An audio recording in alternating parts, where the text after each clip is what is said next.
And welcome back to Hope Follows. I'm Julie Kenzler, the host of this show. This is a place where we talk about all of life's journeys, the difficulties, the hardships, the losses that we face, all those disappointing things that can take us out at times, quite honestly, that cause grief, that cause depression. But we don't just stay there. We talk about the hope that follows those situations and the hope that goes beyond that. And here we are today with another story about Hope Follows. I am excited to have my guest be my husband. This is Kurt. Hello. Hi, Kurt. Hi. And I brought him on because we're going to talk about facing the hard times in job disappointments, job losses. We both have experienced that to different degrees, different levels, and different ages as well. But we're going to go for it. We're going to talk about this. We're going to be open and honest because we want to encourage you. I can't imagine that the struggles that many of you are facing with looking for a new job, looking for a job. But I want you to be encouraged because there is hope. And God will watch you. He will watch over you. He's got your back. You just got to trust him. Well, I don't think many people watching would probably know this about us. Something unique that we actually are both from the state of Indiana here in the United States, but we met in Arizona. That's right. And I was in college at the time. You were a new graduate of college and your first time job as an engineer. That's right. Yes. So let's just talk real quick about our first jobs out of college. What was yours? Okay, so I had a couple job offers out of college and as an engineer, and I picked Arizona and moved out here, didn't know anybody. And then I met you the first week I was here. Yes. And you were a sophomore at ASU. That's right. And I was pursuing a degree in accounting. Yeah. And you were with a very large company. And then I actually worked for the same large company, huge aerospace industry. Mm-hmm. And I really enjoyed my first job. Mine did not last very long. No. Mine was only a few years because then I was laid off. And that's hard. Yeah, but that's aerospace. It goes up and down. It follows the economy a lot of times. And so aerospace is like that. And I was just one of those statistics. You were a number. Yep. But it was a blessing. And the hope that follows my story, I thought, I'm going to be in the business world. And I was super excited and traveling. And I did so many fun things and did some training. And I taught people and I created new systems, but got at a different path. And that's when I went back to school and became a teacher. But I had a little pit stop and I was in youth ministry for a short time. Right. But that's where I'm at right now is I'm a teacher and it's what I wanted to do my whole life anyway. Yeah. Oh, so how about you then? Tell us your first job a little bit more and then what you're doing now. So first job was an engineering grunt, if you will. So kind of an entry-level engineer. So you're basically learning from other people and did that for a long time. Mm-hmm. And 17 years, 17 right? 17 years, mm-hmm. Yeah. And then I got out of that, shook loose of the large company environment, and I went into a small company environment, basically technology startups.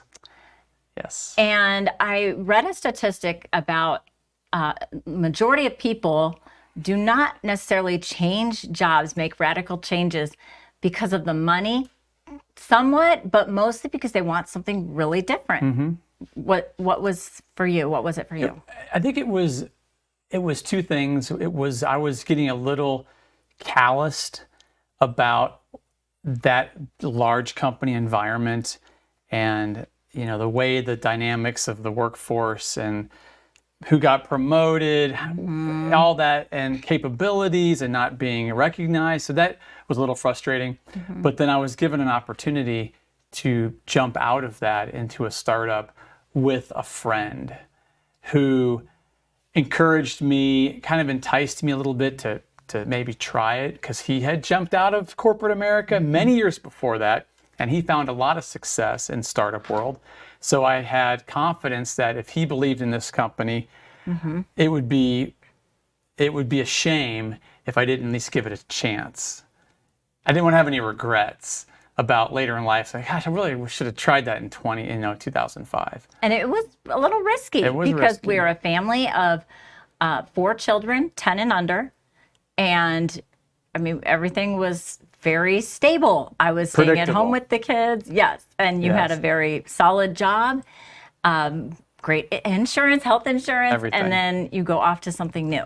And it was in San Diego, Right. which required me to commute every week and Yes. come home. And that was, but you and I both agreed this is going to introduce another hardship element, but is there a potential upside? Right. Is there a reward for that sacrifice and stepping out into a new world? I think that's definitely something to encourage people. Yes. Where one of the spouses may have this opportunity to do something radically different, and just making sure everybody's on board with it, Right. and praying and looking at all the pros and cons, and then just go for it if it's the right thing. It's the right thing. Jump off together. Right. Good. And we did. We did. Yes. Well, I have some really interesting job statistics I wanted to share with our friends watching. This is from an article published by Elise Boskamp in January 17 of this year. So this is very recent on the Zippia Career Expert website, which is a really great website for just brushing up on your interviewing skills and job searching. It's just really helpful. But in 2020, the global pandemic resulted in a wave of people seeking to change their careers for a number of reasons. In 2021, though, last year, roughly 37%, this is just here in the United States, 37% of American workers changed or lost their jobs. That's a lot. Brutal. That's like, Yeah. I mean, that's almost 1 out of 2. I mean, that is almost 50%, a little bit less than that. The average American employee holds 12 jobs throughout their lifetime, their adult lifetime, 12 different jobs, with an average tenure staying at one place of about 4.1 years. That is a lot of job hopping. And not that job hopping is a trend, but it is definitely on the rise. And there's some reasons for this. Back years ago, job hopping was not really seen as a wise thing to do, right? Well, part of the reason is that companies offered a lot more incentive to stay. A pension, Right. better benefits, a stock plan that has matching, all that has basically gone away. So all those benefits have been stripped away. So there's really not much incentive left to stick with a big company for a long time. Right. Well, but also, if you were job hopping, it kind of raised a red flag. Hiring Sometimes. people weren't really interested in someone who got out of college and 3 years later they had 4 jobs. Yeah. Right. It just showed a little instability. But now it's actually widely accepted. And they even say that it's helpful to stimulate the economy and helpful for career growth. Right now, 65% of American workers are actively searching for a new full-time job right now. That's a lot of people. 2/3, yeah. Yes, whether they don't have a job or they do have one, but they're actively searching. And you I want to go back to your story, Kurt, because it was a tough one for you. I didn't even know it at times how hard it was for you. But that first jump off to that first small company, but you're with a different small company now. Right. This is the third one, right? Third startup Right. since I started the startup journey. Right. So go ahead and let's talk about that journey. Share your story. So the first taste of a small company environment was that company in San Diego. And that had its own frustrations. And mostly the management and the founder of that company was difficult. And ultimately, I just didn't feel like there was a good fit for my skill set and that company's ability to get out of their own way, if you will. So I just felt it was better just to move on. So I kind of resigned on good terms And we shook hands, and And they wanted us to move there. yes, that was a Right. big deterrent, is moving our family from Arizona to Right. San Diego, kind of a deal breaker. Big move. Right. So we parted on good terms, and I started looking for a second job. And then this other startup appeared with the same group of investors that started this little tech startup. They were into all of these little incubating technology companies. And so I jumped off with that as the second employee with my friend Dave. And we started trying to build this company from basically nothing, an idea. An idea from a college university. That's right. An idea from a college. It was a little technology that they had licensed to build a battery, basically. And so that was 12 years building, 12 years.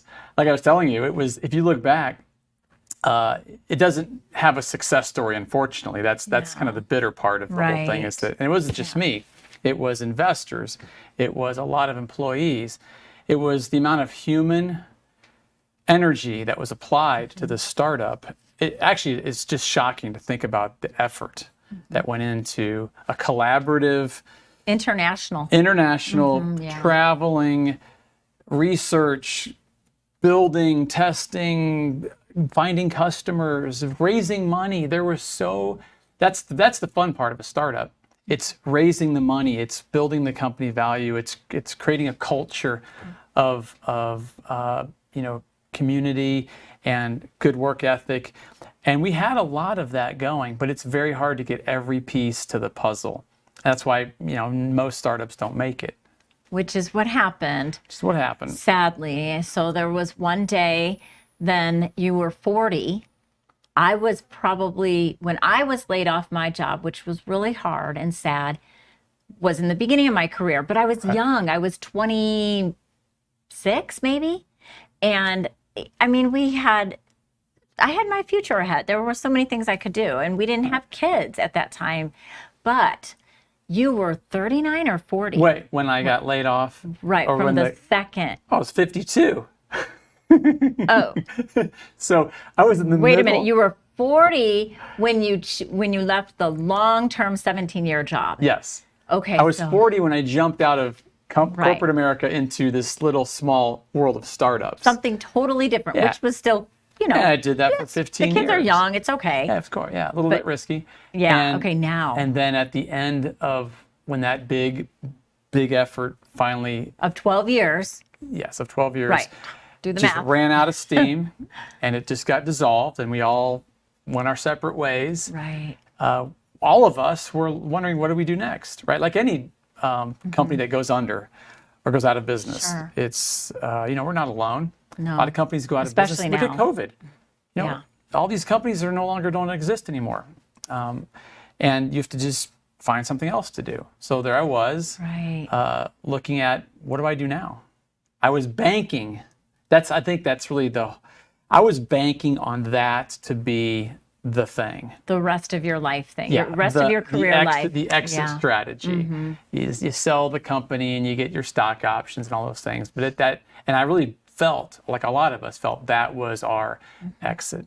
Right. And it just went to zero overnight. And that day that how was that for you? It was pretty brutal Yeah. because I was actually having to let go people Yeah. in this wind down phase, and basically told, we'll need you till the very end. So, and then all of a sudden, I did all that I was supposed to do, and they decided, why keep me around any longer than they have to? And they just severed me. That was October of 2019. And I was blindsided by it. Right. I knew it was inevitable, but there was going to be more of a runway. So, But then what did you do? I mean, okay, we've got older kids now. right. They're older, and we have a lot happening in our family. Yes, I did go back to work, but what were you? you did. So Part-time, but I'm thinking, well, I need yeah. to get back out there at age 53 yeah. and find out what I'm going to do next. Who would want a 53-year-old engineer? And it was a little bit of soul searching on, what value can I bring? I was starting to have a lot of second thoughts, I guess self-doubt, Some self-doubt. that I don't want to start over at 53. I felt like I was starting over. Sure. So here I am filing unemployment while I look for another position. So I got really aggressive with my resume, and I felt like I'm just like starting all over again, literally, but have some experience. So in essence, not, but the search has to start. And then you did. You went ahead and went back to work. And this is the ironic Oh part. gosh, this was It was a little humbling. It was humbling. Instead of just staying on unemployment, I decided to take an opportunity as a contractor. And contractors are kind of the bottom of the work pool because they're temp, and you come in for 6 months and do what they tell you to do at an hourly rate. So I ironically found a temp job back with my original large aerospace company that I started with out of college. And I went back to the same building, the same people that I had seen and I'd worked with. We all just were older now, all had grayer hair.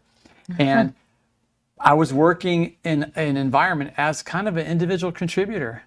And had I stayed there, like a lot of my friends, I would have been, somewhere in middle management at that point. So it was really hard on my self-esteem. But I just went in there and just did what I was just a good soldier.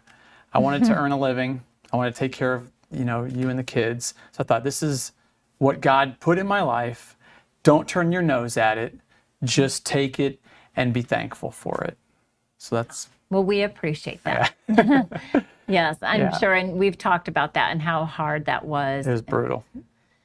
But you did it. And sometimes that's what we have to do. We have to do the uncomfortable in the in-between until we find the next. The in-between. I didn't know how long it was going to be an in-between. Yeah. Was it going to be 6 months, a year, 2 years doing this until I found the next thing? But you just trusted God. I did, until I got laid off from that job. Right. Okay, there we go.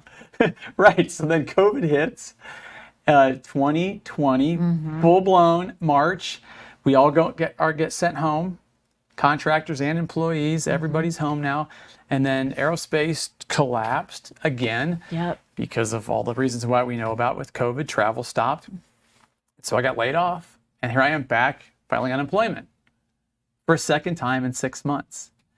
And I was really bummed out. Yeah. Honestly, I was really getting to a point where I was really starting to get disappointed in what's the likelihood that I'm going to find something else that is as exciting and fulfilling as the stuff I had done before. Right. And I was really a little discouraged. Sure. Yeah. That is very discouraging, depressing. Especially at the age I was, it felt like I was kind of it's like the third chapter of my career, supposed to be at the pinnacle. You're at the top. And here I am looking for what I'm starting over ultimately.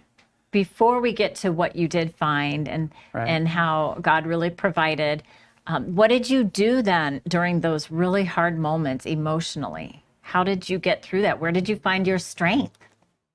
A couple things I think that helped me just stay steady was I relied on a lot of my friends. I told them what was going on in my life. I told my pastor. I told my closest friends about, this is my deal. Be praying for me. So I know I had friends that were praying for me and praying with me, that trust God. God has got something else for you. You just can't see it. You can't see it. In fact, I remember writing, I have this in my Bible still. It was a little sketch. I draw a lot, as you know. Yes, he does. So I made this little drawing of this little guy running off this cliff. And then there's a bridge that shows up. And you run on the bridge, and there's this cloud bank. And you can't see what's past the cloud bank, but God's just providing these little things that allow you to keep going. But you can't see it. You just have to trust. You just got to keep moving in that right direction. And as you said, you just got to keep moving. So what did you do to keep moving? You had the support, the emotional, spiritual support. And then, but how did you keep moving? The practical side was... It gets kind of old constantly going on the internet looking for jobs. Yeah, the practical side is I have to get busy. I found this great website, basically to encourage me on how to get busy with reinventing yourself. Smart busy. Smart busy. Right. How do you brand yourself? How do you write a good resume? How do you market yourself? Don't waste a lot of time on things that don't matter. And it was very helpful because it helped me get out of my engineering brain on how to market myself into like, what do HR people look for? And it was really helpful. I got really, I almost started going to school again to help educate myself on how do you find your next job?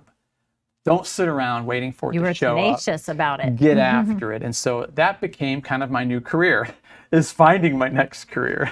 And then you did. I did, but it came from the most unlikely place. And that's how sometimes things happen. yes. Yep. Yeah. And how was that? Let's talk about that. Yeah. So my next thing that I'm doing now, Which I is work what for you're doing another now. startup, which is extremely fulfilling. It's a position that I didn't think I would ever have. I'm running a company. I'm using all the experience that I gained for the last 35 years, applying it to this company. God had set this up for me. I'm so convinced now that, and in fact, if I trace the network of people that were talking to each other to get me to the referral that got me this job, all those referrals, there's like a chain of like 5 people involved. That was all set in motion in October of 2019 when the other startups stopped. Wow. That chain of events, not without me knowing, was already in motion. God's hand was, I believe, was already working behind the scenes without me even really realizing what was happening. And you also, it's been such a great lesson for our children. And I know you share this story with people too, on how tithing, and you're Yes. such a firm believer in, I mean, we both are, but you are very committed to that with giving our tithes and offerings to our local church. That's right. Do you want to talk about that a little For bit? sure, that's a huge component, is that there's a self-reliance that I'm going to find my next job. I'm going to network. I'm going to figure it out. But the piece that I had in all this was not in my ability to be a superstar self-promoter. It was a reliance that God's promised us to take care of us. It's a covenant we have with him in Malachi 3:10, where you bring your tithes to support your local church, support his kingdom, support his will. He will have your back.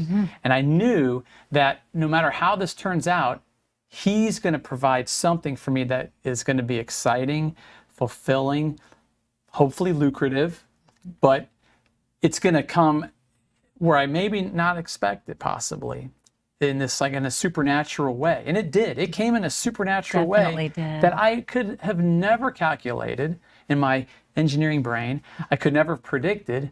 And even in my wildest imagination, ended up with what I'm doing right now with this medical device. Yes. Yeah, it's amazing. It is a really great story. And that's what I wanted to share with you. I mean, my search and my career story path was much different than Kurt's. I was young, and mine was such a huge blessing, because being in business would have been fun and exciting, but it was all about where I am now. I got to raise our children, and then being in education now and making an impact and influencing children is my passion. Yeah, And it's also for- your wheelhouse. Yes, yeah, it for is. sure. and for you, and then also, writing a book after tragedy, and then having this show. God uses the things in our life, the circumstances, and what he finds value in us, the talents within us. He will use that. Be diligent, friends, to seek what is your next best if you're out there looking right now. And I know you Yeah. have a quick word of encouragement. Yeah, I think that was something I really have embraced since I was little, is have a strong work ethic. Make it easy for God to bring the next thing to you. So, meaning, what kind of reputation do I have? Am I a strong worker? Am I have a good attitude? Do I get along with people? Am I combative? I had to learn a lot of these things early on. I wanted to always give my best effort no matter what I was doing. Even at these little interim jobs, the contractor jobs, the things that I wasn't excited about, I had to separate my excitement level to my work ethic and give it my best, so my reputation can go before me and I can let people network and allow your reputation to go before you because of a strong work ethic and delivering results and creating value and all those things that a good employee does. Right? That's really good. That's a great word of encouragement, friends. And And I know, thank you, Kurt, for being here and sharing your having me. story. And because I know there's a lot of people who could relate to that, being in their 40s and 50s and having these big changes. And what do you do next? So here's some great tips from Kurt. And we're going to move into our big idea. We have on Hope Follows, at the end of our episode, I like to share something we can do to spread some more encouragement and joy out there wherever we are. Oh, this is a simple one. Hold the elevator door for someone you see running to get it. I love that. Yes. Sometimes we're a little bit into our own world and we're just concerned about pressing the button to the next floor. Yeah. But instead, And I don't want to talk to anybody. right. Hope that door closes. Yeah, so yeah. I don't want ride to talk up to with anybody. somebody. But why not hold it open? Right. And then even say hi. Start a conversation. How's your day? Yes. Exactly. You never know who you can encourage. I like that. So hold the elevator door open. Well, let's pray. Okay. Dear Lord, I thank you so much for this time that we could have to share stories of job disappointments, job losses, fears, the discouragement, but the hope that follows that, Lord. And I pray that our friends watching, anyone watching this episode, will be encouraged in their own job search and whatever they're seeking, God, that you will bless them. In Jesus' name, amen. And Hope Follows is a great place for you to go on the internet too, hopefollows.com. I have blog posts. I have all my episodes from this show, and I have a book that I've written. Hope Follows is on Barnes & Noble, Amazon, wherever you want, you can go get it, find it. But it's a great little tiny chapters just on practical stories and my experiences and the hard things and the hope that follows. And that's what it's all about, really. Finding that hope That's right. that follows. You can see I have a lot of hope around here. Over here, we got lots of hope. And feel free to reach out to me. I would love to hear from you. JulieKenzler@gmail.com. And we can talk if you need a prayer request, if you just need some encouragement. I also have great resources on the website. I'll see you soon. Thank you for joining us today.